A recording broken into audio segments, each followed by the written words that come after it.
So, good afternoon, good evening. This is my case study presentation on Sue. Let's just jump right into it. So, after reading Sue's case, she does have very prominent and dominant symptoms of anxiety. Yeah, extreme distress before school. She throws a lot of tantrums and is constantly crying, so that way her mom could just give up and have her stay home. Although her mom is works from home, she just is really concerned about the behavior that Sue is developing. So much so that Sue has frequently been trying to get out of school just to be with her mom. And I wouldn't say she was lying about being sick, but she has used the sick card a lot at school, where it got to a point where the school said no, she can no longer leave school unless she's physically showing symptoms, and the latter does happen, where she's constantly vomiting and showing hives. Frequent visits to the nurse from the school too, and she has a tendency to be really worried about her family, especially with her siblings. And that whole separation anxiety kind of just kicks in, where Sue just cannot get away from her mom, so much so that not even like bribery would work for Sue to just stay and go to school, but that just does not work at all. So much so that I decided to go through the DSM and pretty much diagnose her with separation anxiety disorder, developmentally inappropriate fear of or anxiety concerning separation. Um, Separation anxiety disorder has three or more of the following: recurrent excessive distress, which we have known Sue to do, persistent worry about losing attachment figures, aka her mom. Not so much her dad. I didn't really see that just from like the case study. I do see her like kind of have some sort of like attachment issues with her siblings, where the mom and her dad have noticed. Um, of course, like her refusal to go to school, wanting to stay home with her mom, and those physical symptoms have started to kick in, aka the hives and the vomiting, whether it's her herself doing it or is her actually being able to vomit like naturally. Uh, this usually happens constantly, more so like when we get diagnosed, people like this, or when children are diagnosed, it has to be at least 4 consistent weeks of these symptoms. And this can cause like significant impairment to the child and significant decrease in development with mental health. So, considering why this is a separation anxiety disorder, just based off like the primary like symptoms and just the main obvious behaviors that she's showing, and just with the constant refusals to go to school, the complaints about her health and just her wariness of her family.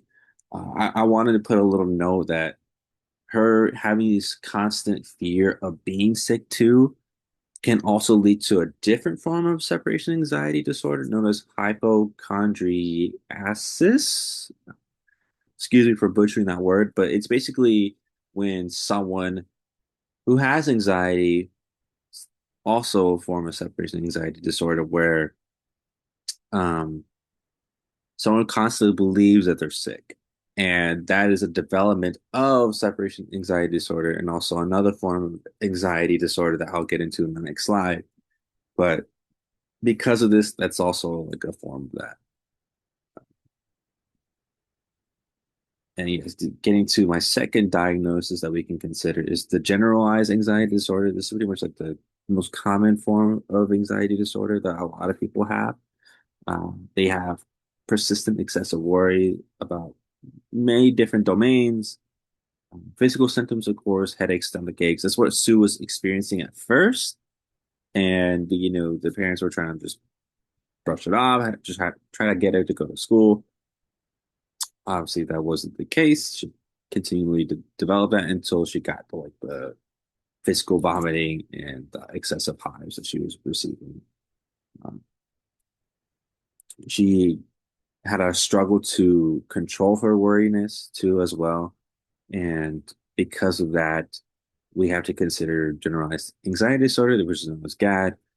Um, Constant worry about the family safety. Of course, that's what Sue has been expressing. Frequent complaints of illness. That's what I mentioned before about the hypochondriasis.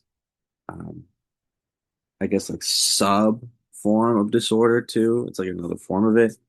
That's why I wanted to throw that out there because that's why I kind of read and kind of believe that's what she could lead to if this is not treated correctly or if it's not treated earlier at her current age. If it was treated later on, then she could probably develop into that form of anxiety disorder too. And of course, like she does great with homework, but she does poorly with tests at school. Um, it's fixable, but it's also just due to her constant anxiety that she's developing at such a young age. And she doesn't have any friends too. Uh, that's also a benefactor into this anxiety disorder diagnosis for either one. Just the lack of friends and just more so feeds into the family safety consideration. There is a lot of environmental and cultural factors that are at risk for Sue too. There is a language barrier with her grandma.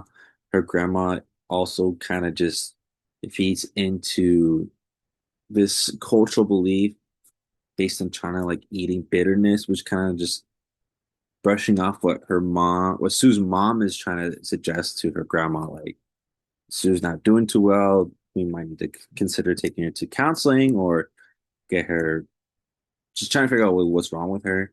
And her grandma's just say, no, that's not in our culture. You just gotta persevere through the hardships and the bitterness that comes your way. And it's just that cultural dynamic is just not there. Like her grandma is believes to stick with the culture, her own cultural beliefs, and just persevere through the hardships. Whereas their mom and Sue's dad are just trying to figure out like what's going on with her. And the dad is also placed in a situation where um, he doesn't want to disappoint his mom. You know, that's his mom. They live with each other, and it's just that dynamic. It's very conflicting as parents, and I don't blame them. It's very tough to go through that. And of course, this causes parental stress and inconsistent responses. I also read earlier in the case study that the dad was, it's not like the dad didn't believe Sue's mom, but he tried to suggest, like, okay, maybe it's just her, like, acting different because it's her age. He was trying to play that card. He just didn't know. And it's just a constant like symptoms that Sue is showing, excuse me, where the dad kind of realized, okay, there's actually something wrong with Sue.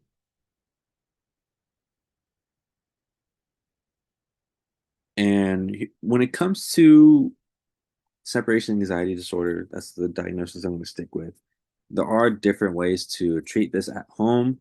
Luckily, her mom is working at home, which is great. So there could be a lot of parent-child interaction therapy that she can simply do, whether um, her mom is like on break and she can kind of give attention to Sue. It seems like Sue doesn't have an issue when she's at home. Um, that seems to be the case. I didn't really see in the case study where like there's issues at home with Sue, just more so trying to get Sue out of the house and go to school. I think that's more like the issue. So they can kind of play into that with the parent-child interaction therapy. Also, cognitive behavioral therapy too is more like a uh, well-known form of therapy that a lot of children and parents can do. Because it also uses a family component to treating certain diagnoses. Also, parents can use some psychoeducation, kind of get a understanding of what Sue is going through if she's diagnosed with separation anxiety disorder. kind of get them like a clear mindset of how to really navigate and steer Sue onto the right path. And of course, developing clear routines and gradual exposure.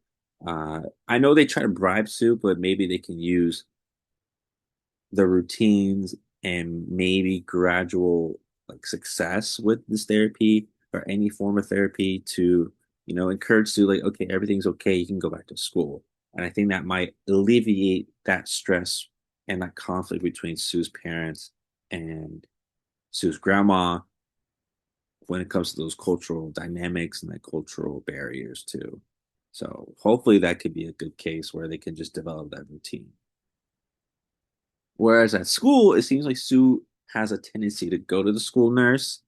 Um, that can kind of segue into school-based counseling support. Hopefully, the parents get into like the swing of things and kind of get a full dynamic and routine of how to really treat Sue, and hopefully that can translate over to her being in school.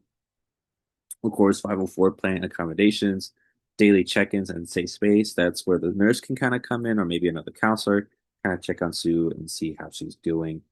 And hopefully, it alleviates the stress that Sue has within herself with the separation anxiety disorder, where she can feel safe to still be at school and not worry about her family.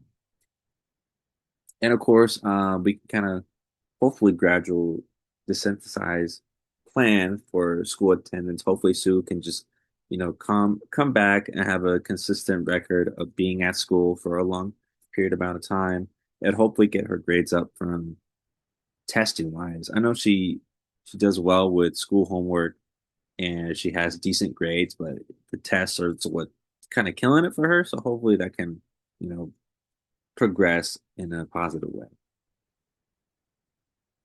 Now, when it comes to family involvement and cultural sensitivity, hopefully the psychoeducation can be expanded into the extended family, aka Sue's grandma. We don't know if that will work because I just feel like just based off what I read, um, that cultural dynamic with Sue's parents and Sue's grandma is such a stark thing to look at. I don't know if maybe someone or Sue's grandma would want to believe that. I really don't know, but hopefully, just kind of exposing the grandma to what's happening and what the parents have learned, maybe it can, help the grandma kind of cave in and kind of really see the other side of the coin, and hopefully makes her understand what Sue is going through, and not so much like give stress and hardships and a hard time to Sue's family or Sue's parents, excuse me. Um, Hopefully, it also, they also respect the cultural value that the grandma also has aligned herself with and it kind of sticks with, but also kind of merging those two together with like promoting mental health and hopefully the grandma can see that. Also, normalize seeking counseling too. I did see the hesitation in Sue's dad. He didn't want to disappoint Sue, his mom, Sue's grandma, that that would be the option. He didn't want to disappoint and kind of like cause a cultural uh, shift with him and his grandma, or him and his mom, excuse me, and where the grandma can view that as a negative thing. But only time will tell. Hopefully, they can kind of circle that back around and incorporate cultural values with promoting mental health. And of course, using like cultural relevant metaphors and practices within mental health. I have seen that being constantly used within the Latino culture.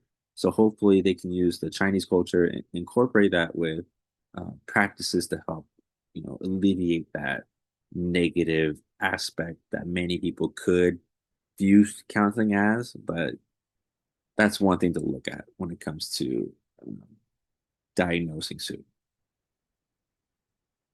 And of course, you got to monitor and evaluate her progress as well, using rating scales such as scared, receiving teacher and parent feedback forms. Hopefully, that can really help Sue kind of, ease into staying at school and, relieve stress from the parents too. It will be nice to hear back from the teachers and other like stakeholders too within the school itself. Give Sue some weekly training goals, or weekly goal tracking, excuse me, and of course adjust any interventions based on the data they received or any data that the counselor receives about Sue's progress too. When it comes to the long-term success using these strategies, hopefully they promote resilience and coping strategies to Sue. Hopefully she can feel a lot better with herself as time goes on, knowing that she could be diagnosed with separation anxiety disorder. Of course, encourage her to, socialize and make friends. Now is a great time since she's barely 8 years old. She's in the third grade. It's better now than it is later on, where she won't be able to have that kind of functionality and have that struggle there too. Of course, support academic and emotional growth and regular follow-ups with the counselor too. And that is my presentation. These are my references. Thank you. Have a good night.